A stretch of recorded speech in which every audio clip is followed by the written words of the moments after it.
This conference will now be recorded. Okay, we're on page 266, those who are following in this edition of Chovot Halevavot. Okay, and he had described last week how everything is divided up, and let's learn Le'iloi Nishmat Ora Bat Yaakov. That's right, yeah, Yaakov we said. Ora Bat Yaakov. Very, very sad. A dear friend of ours who just moved on. Yeah. So we said that our actions are divided. I think it's 266, was it? Yes. I'm sorry. It's Avodat Elokim, chapter 4, somewhere in the middle over there. Shalom, shalom, Miri. Anachnu lomdim le'ilui nishmat ora bat Yaakov.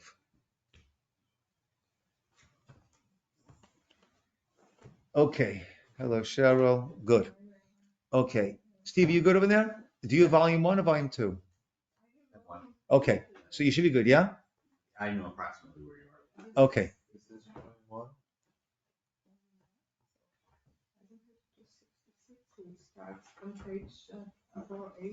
So you have volume 2. You need volume 1. Or you need a different book. Let me get it. Cheryl, okay. Is that volume 1? It is chapter. It starts at page 1. Okay, good. Yeah. Okay. Cheryl, what page are you in your book? 215. Okay. So we had learned last week that our actions, he divided everything into 3 categories. There is that which we are commanded to do, right? Those are the mitzvot. There is what we're warned not to do. And then there is everything in the middle, right? It's not a mitzvah.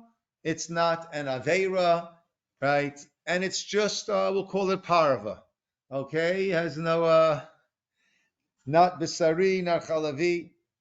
But he's now going to show that that's not really correct. V'hamutar mitchalek l'shlosha chalakim. If we're dealing with that which is that chelik aleph? Is that? Let me see. What is it?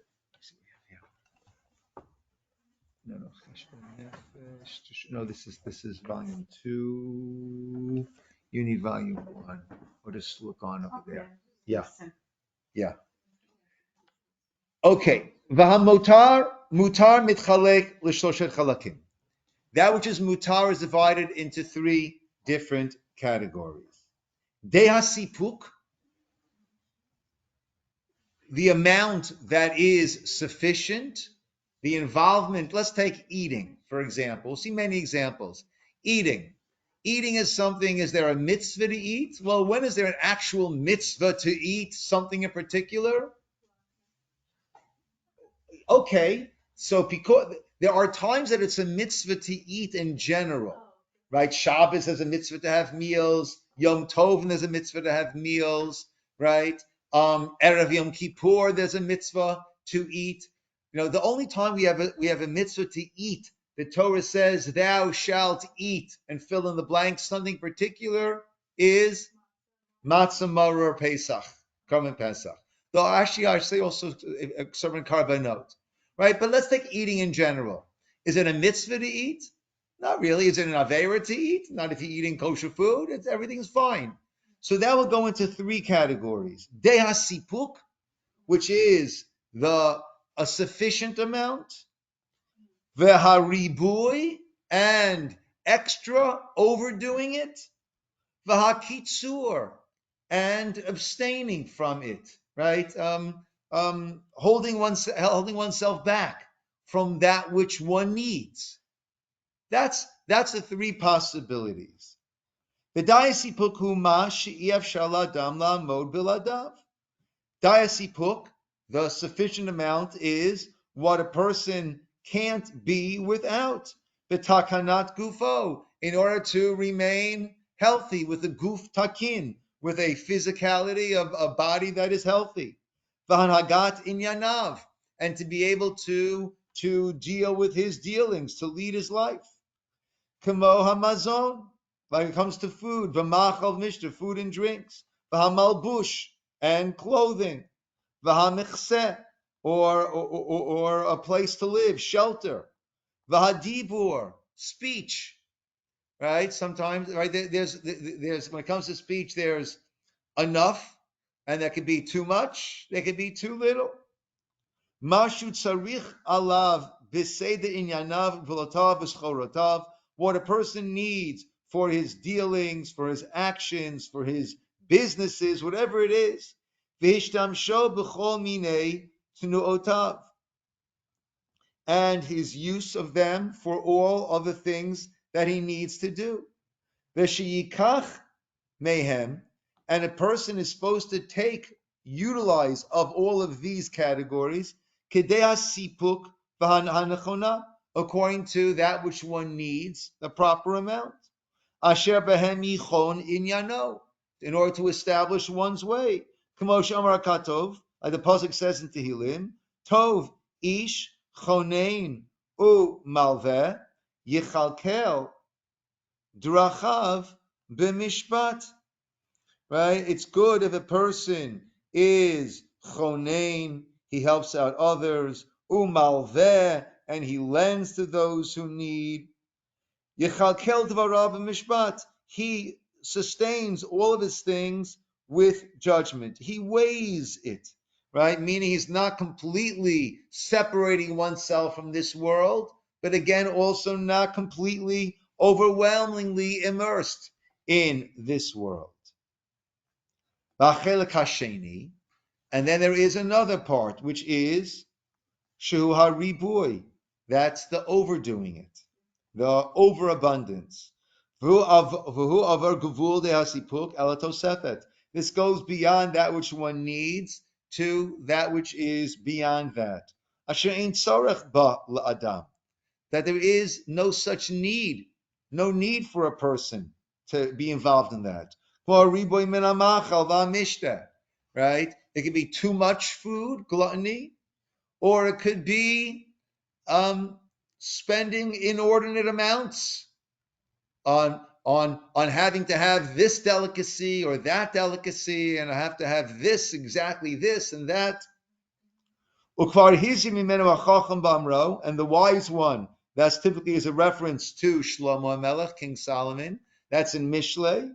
Al tihi b'sove yayin b'zolele basar lamo. Don't be amongst those who are engrossed in their wines, zolele, and gluttoning with their basar lamo. I was talking to someone who was bemoaning that a certain company, that the workers working very hard, and if they ask for a raise of 50 cents an hour, 20 cents, whatever it is, then there's tremendous corporate pushback.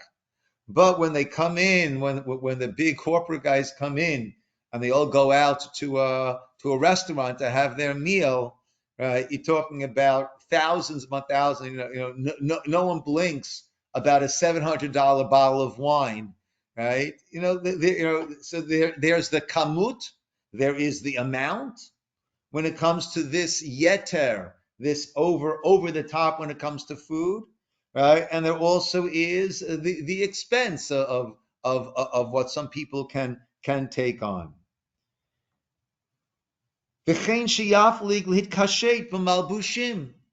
Right? Or garments, clothing, right? A person needs to dress in a dignified, proper manner, right?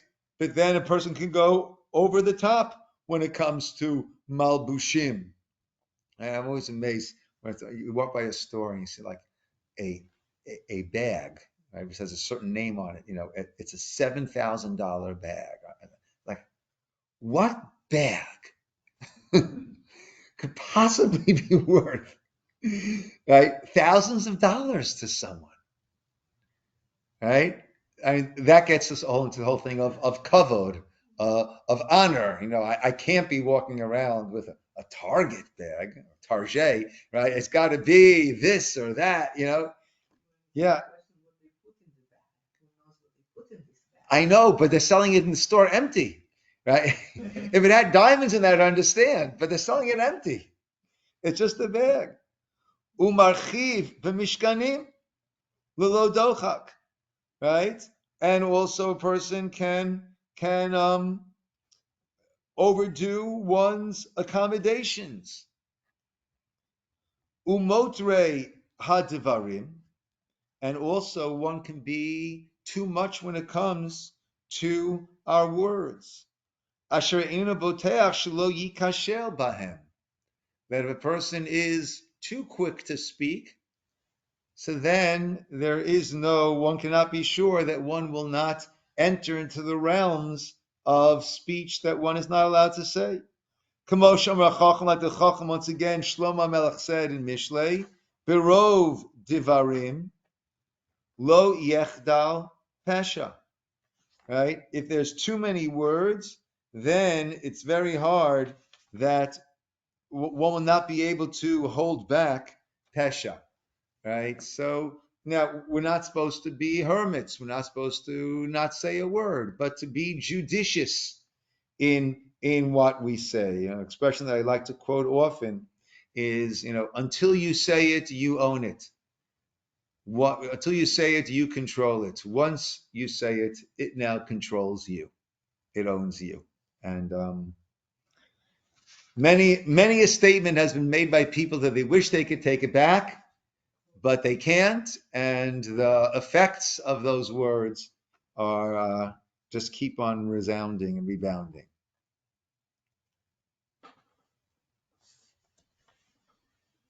The Chen Amar also says in Mishlei, V'roe zonot yovad hon.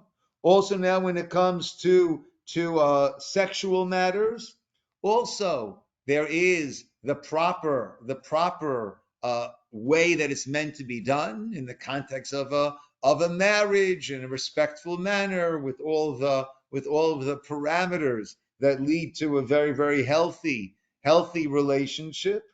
But if it goes overboard, roa zonot yovad hon, a person who's interested in prostitutes, yovad hon, will lose fortunes. Va'amar al titein lenoshim chelecha, don't give your strength over to these types of women. Va'amar b'melech, and even by a king, it says lo yarbe lo nashim. He shouldn't have too many wives, right? 18 is the limit. Sorry. Okay, that's just the limit, But and also a person working very hard to amass kinyan, and to amass one's acquisitions, v'kibutz hamamon, and gathering together more and more and more and more money. Right? Rabbi Twersky tells a great story that Rabbi Twersky was a great rabbi and also a world-renowned psychologist, right? Author, everything.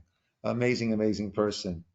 So he said a person came to him and he said, "Yes, nice to meet you. Tell me, why you're here." "Well, my family insisted that I come." Okay. "Why did your family insist that you come?"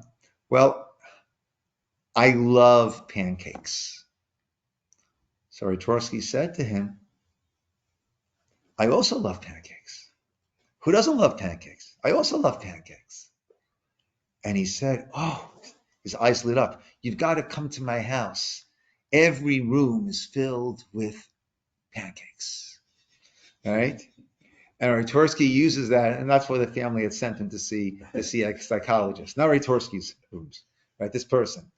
And Ritorsky said, we have to recognize what is a means and what is an end, right? And we could laugh or feel sorry for this person's predicament, but many of us also confuse, right? So pancakes are a means of nutrition, maybe not so nutritious, but at least a filling breakfast that tastes really good, especially when you add on all that maple syrup, right?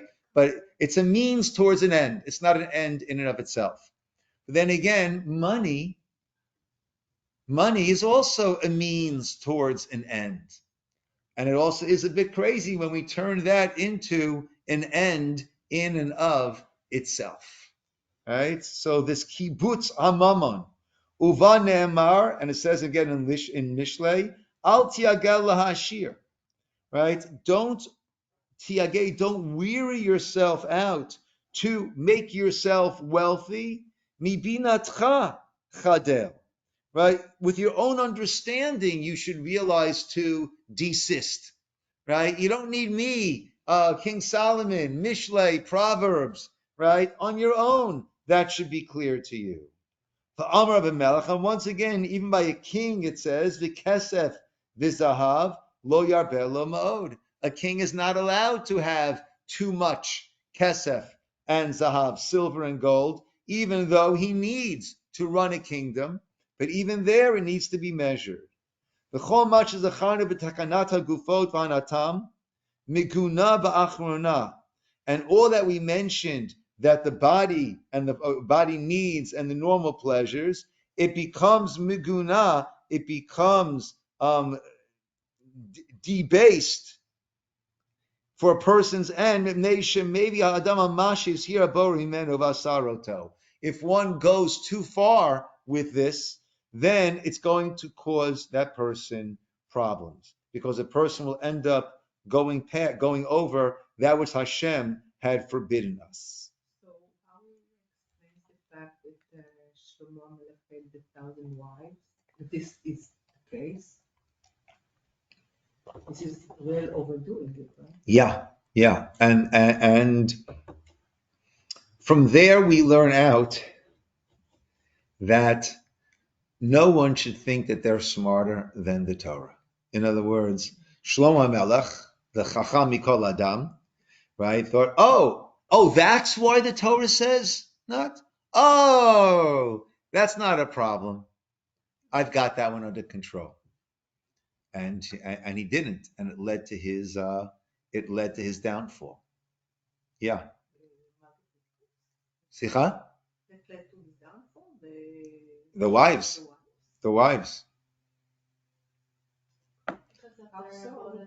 Yeah, with their idolatry, that it says that he worshipped, the way the sages explain, he didn't worship it, he allowed them to continue worshiping, and that was yes. Was he also the one who had too many horses? Because that was another. Was it? I could be also. I'm not sure. So also what I wondered is, since he asked for wisdom, it's hard to believe that he would go against the wisdom of Hashem by doing these things. Yeah. I guess there's no answer. I don't have a good answer. Doesn't mean there's no answer. I don't have a good answer. Yeah. Look, sometimes when a person is so bright, so they think, all right, I've got this. Right? And Directly going against Yeah. what we know to be wrong. Yeah. I guess I would kind of wonder, like, where, since you ask for chokhmah, where does the chokhmah, like, end up? Is it, like, ruchnias, gashmias? So, because if it's your guf, having so many wives, it's like, that's a very physical, challenge or whatever. So I don't know if there's, like, a disconnect. Like, maybe he still had the chokhmah, but it wasn't in his. Yeah, but the fact that he used the chachma to feel he could, he could override. Yeah. Is it Shlomo Malach who said, "Be not wise in your own eyes"?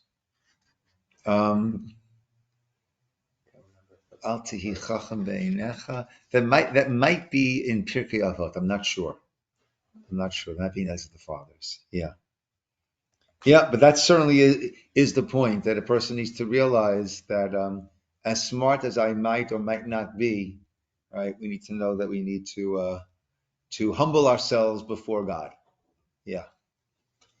The third category that we have of this, the third part of this middle category of not that we're commanded, not that which is prohibited, but the middle category, that which is mutar, is huakitzur, one who is skimping, mikatser, who shortens, who diminishes that which one needs. Not getting what a person needs. B'machal, eating and food, mishta, drink, malbush, garments, uvemishkal, that is intimate relations with the spouse, ubedibor, and with words, uveshena, and with sleeping, ubeesek, b'tzarchei amazon, and dealing with one's needs of sustenance. V'adoma lazeh, right? So a person who is shortchanging himself. And this also has two different possibilities. Chasidut. It could be that a person is doing this as a means of chasidut, right? Taking on additional fasts, right? In order to try to control, to learn to control one's urges, right? I forget in whose name they say, nowadays we're not supposed to, you shouldn't take on a lot of fast, because when we're fasting, so then everything else goes. Your davening goes, everything else goes. You become short-tempered, you start snapping at people, you lose more than you gain. But there's a very easy way to accomplish the same thing. And I don't do this, but this is what this person says. I should, but I don't. Right? That whenever you're eating, leave over a little bit. Leave over just a little bit. Right? To teach yourself, that self-control. Right? To learn that to be in control. So it could be chasidut, o le'inyan ha'olam, or it could be also for the needs of this world, that a person wants to gather wealth, and therefore the person will skimp even on things that they need in order to gather this wealth. That which is a positive motive for this, to try to get closer to God by extricating, detaching oneself from much of this world, that whom mishubach, if it's done in a proper way, that is praiseworthy. V'yesh alav gemul, and for that one can improve oneself, and there will thereby be a compensation for that, so to speak. Like the wise one. This is again Shlomo Melech now speaking in Kohelet. Leiv chachamim beveit avel. Literally means the heart of the chachamim, of the wise, is in the house of mourning, in a mourner's house. Meaning they're always recognizing that life is very, very finite. And they keep that in mind in order to help quell any urges, lusts that they might have.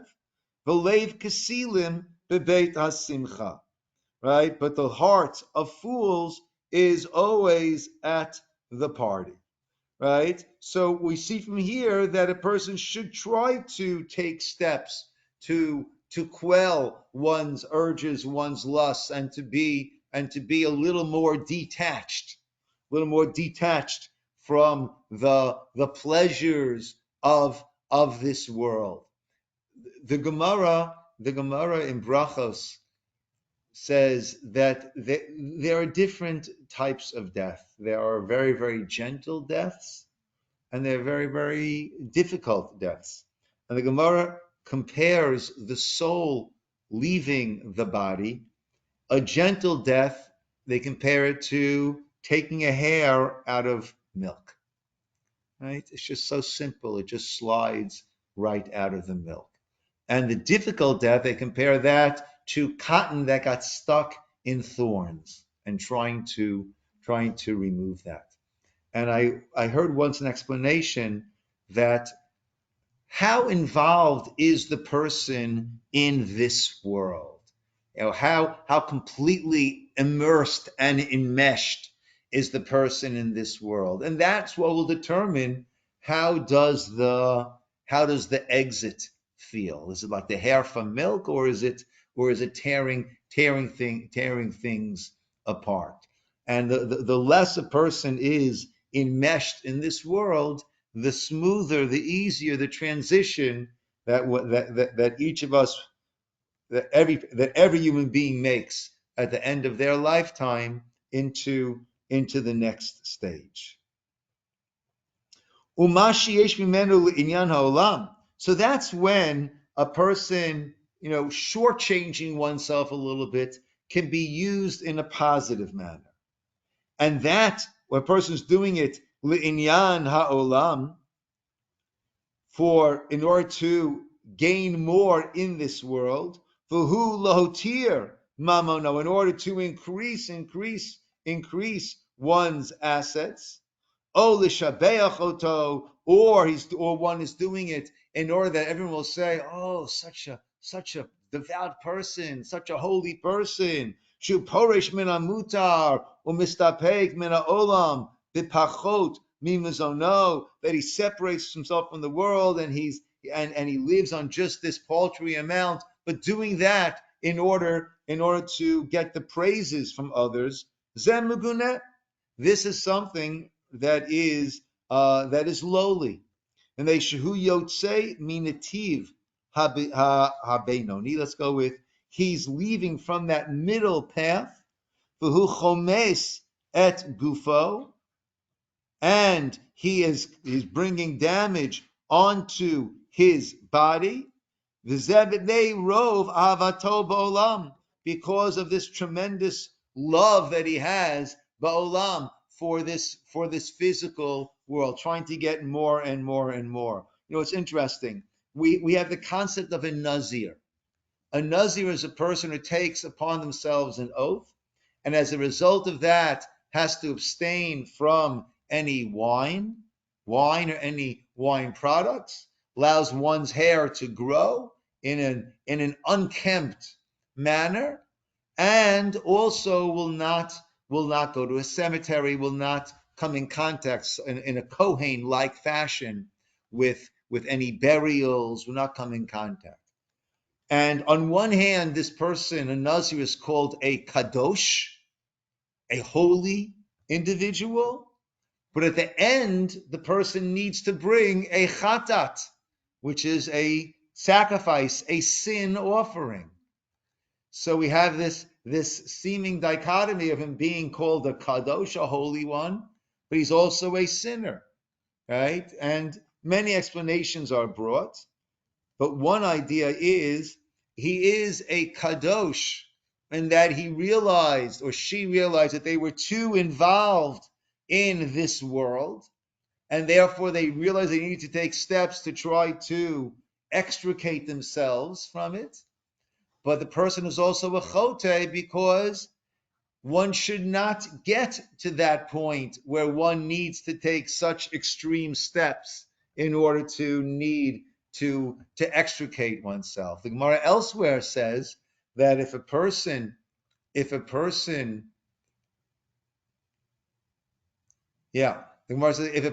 fasts unnecessarily, they're called a chote, a sinner. Why?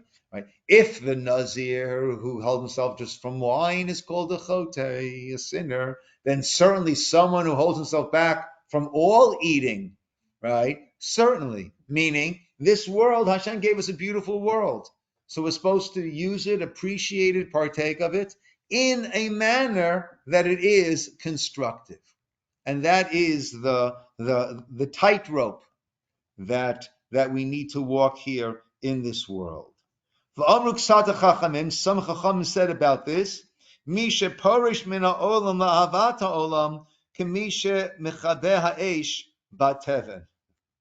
That's great. Someone who's separating themselves from this world because they want to increase their wealth. He said that's like trying to put out a fire by throwing straw on it.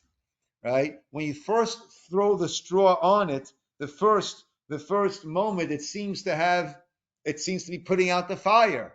Right? All of a sudden you don't see the flames anymore. Right? But after a few moments, one sees that has increased the fire that much more. Right? So if a person tries to distance themselves from what the person seems to be doing is distancing himself from the wants of this world. But if doing it for the wrong reason, then actually that's going to simply enmesh the person further in the ta'avot of this world. Aval hadibor v'hashena. Interesting. Let's see what we think about this. But when it comes to speech and when it comes to sleeping, hakitzur bahem meshubach.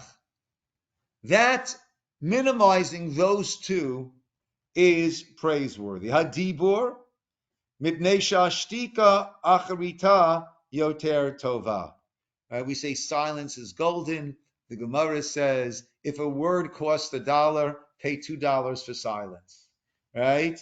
That the shtika, the quietness, acharita yoter tova, that which results from that is the best. As again the Chacham says in Koheles, al tevahel al picha v'libcha al yemaher lo tzi davar lifnei ha'elokim.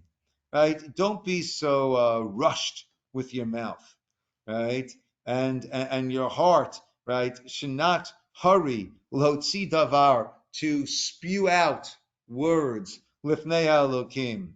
Ki ha'elokim b'shamayim, because Hashem is up in the heavens. Va'ata ala aretz, and you are down here on the earth. Meaning, Hashem's got his perspective, and we down here have a very, very minimized view, perspective. Va'ata ala aretz. Al kain, therefore, you dvarecha ma'atim. Therefore, your words should be few. Right? Aval hashena, and also sleeping, kama she'amar ma'at shnot, ma'at tnumot, ma'at chibuk yadayim lishkov. A person should minimize their sleep, their dozing off, their getting their hands chibuk to get into their lishkov, their sleeping position. Now, that's interesting. Minimizing sleep. Sleep is really important. Sleep is really important. I think we're talking about, when we decide to become teenagers sometimes, and we try to sleep into 11 o'clock, 12 o'clock, right? That's what we shouldn't be doing. But, but getting a healthy amount of sleep at night, I think most doctors and rabbis today would say that is very important, but not overdoing it. And with speech, certainly being very, very judicious. I'm sorry? Chibuk yadayim is not to do anything. So if you oversleep, it's like you're not active, laziness. You're not doing things, you're not working. Yeah. Yeah. Okay. That. Yeah. I like that. Yeah. Ukvar ba'er, and it's already been explained now. B'masha zacharnu shekol maaseh ha'adam. So, in retrospect, all of a person's actions, in fact, einam yotzim meitzivoy v'azhara v'de'asipuk. As we said before, everything falls into the category of either a tzivoy, I'm commanded to do it, azhara, I am warned against doing it, v'de'asipuk, or doing the other things in a sufficient manner. Anything that goes beyond that proper middle road category of de'asipuk, the amount that one needs, whether one is doing whether it's an over involvement or an under involvement, either it will end up being a tzivoy, a mitzvah, so to speak. If it'll be l'shem shamayim, if one will be doing it for the sake of heaven, o ba'azhara, im lo yeh l'shem shamayim, or if one's doing it not l'shem shamayim, then that will then fall into the category of azhara, something that we are warned against. The kasha nachkor al de'asipuk. But even when we go further and we look into if a person is doing those things, eating, sleeping, right, all these things that we mentioned, clothing, shelter, all these things, when we look into this da'asipuk, lagia min ha'olam el hamazon, right? To use, right? To get from this world the food that I need. Nimtzeina mitzuvimbo. That then, if I'm doing it properly, that then actually falls into the category of a mitzvah.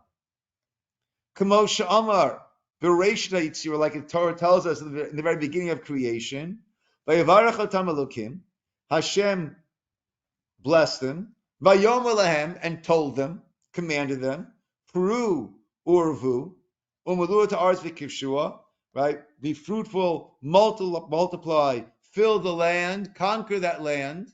That's a mitzvah. V'amar acha kain, and then it's afterwards, Hinatati lechem to call Esav zoreya zera asher al panei kol haaretz. I've given you all of the vegetables, the fruits to eat.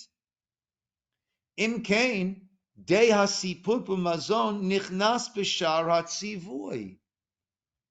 In which case now, a person taking care of one's needs properly is in the category of a mitzvah. Right? Hashem gave us our bodies, gave us a life.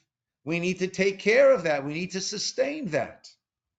The kaven shehu kain. So if that, being that is as it is, kvar hitbarer. Now it's clear. Ki kol maaseh b'nei adam.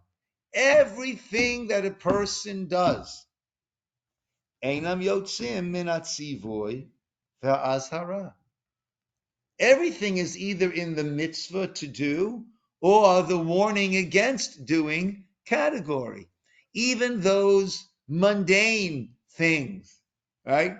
Brushing one's teeth and flossing, right? Taking care of our simple bodily needs, right? That also falls into, if we're doing it properly, and we're doing it in order to be able to live and do good things, so then that turns into a mitzvah. Whenever anyone does anything, im hu minat sivuyim, hu maaseh tov. If it's one of the commandments, then it's a good thing. V'myaniach me'asoto, hu yachol la'amod b'chovato. And if a person pushes it aside when he was able to fulfill that obligation, whom the katser, then that person is skimping, is minimizing what needs to be done. If a person does something that we're commanded not to do, hu chote, right? That person is sinning. And if a person has a temptation in front and decides, no, I'm not going to, hu tzaddik, that person is acting as a tzaddik in a righteous manner. When the person says, I'm not going to do this because this is wrong, this goes against the will of Hashem. As the Pasuk says in Tehillim, Af lo pa'alu avla bidrachav halachu.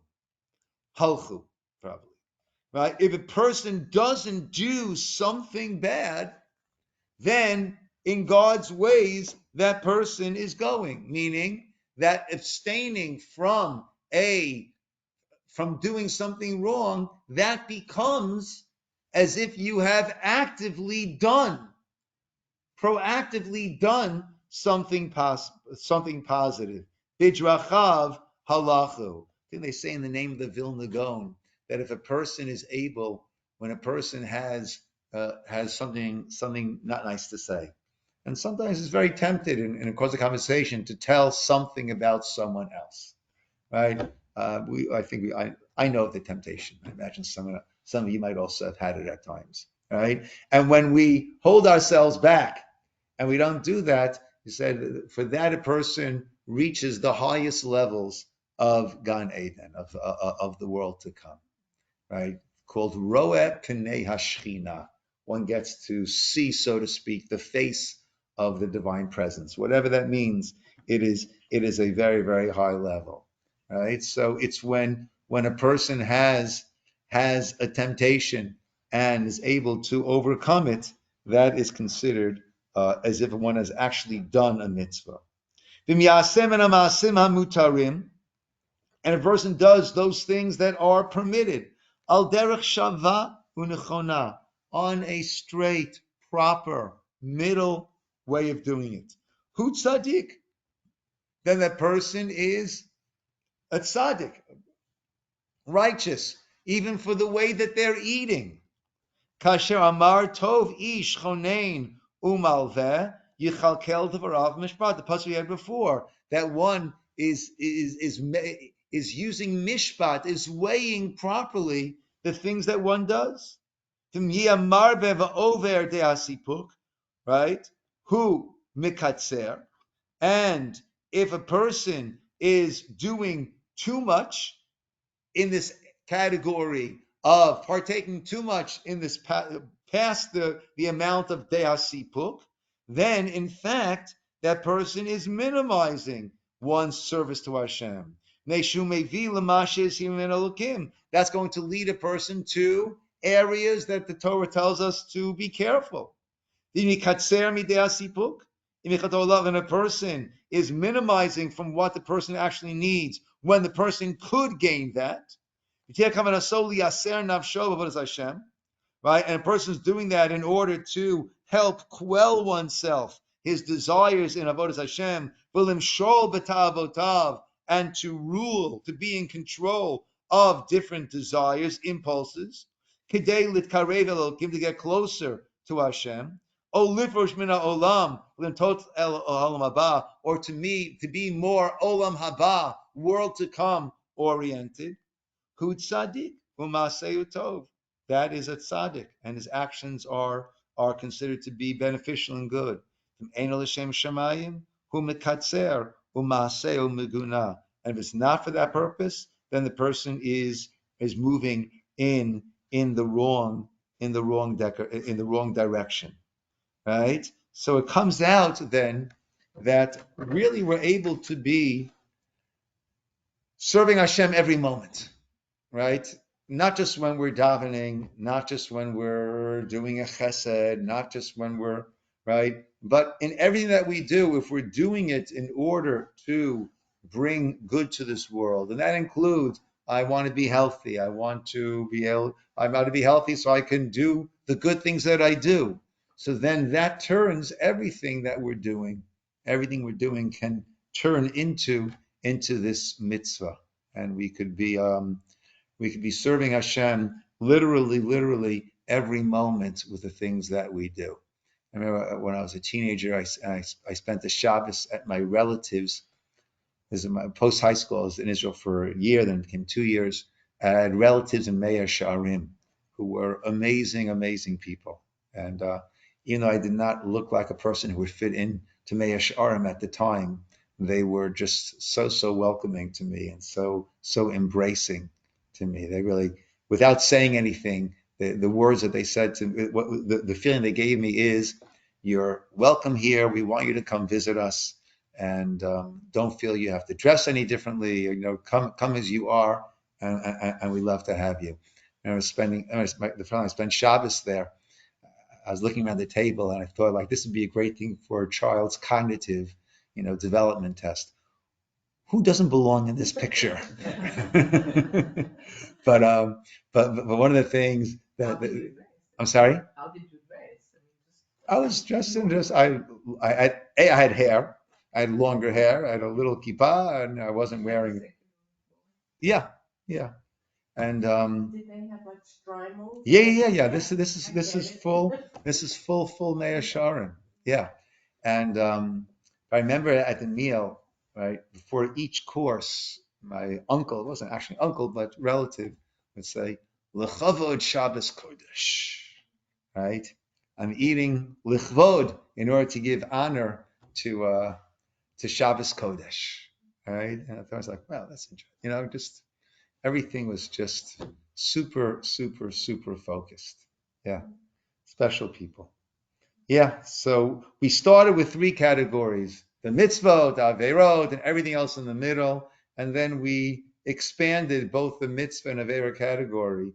And then you have that really everything that we're involved with can either be done in a positive or a negative manner. And it's something to think about as we make our way through the day. Okay, we're learning Le'iloi Nishmat Ora Bat Yaakov. May her neshama have an aliyah. Okay, good. Let's stop over here. Oh yeah.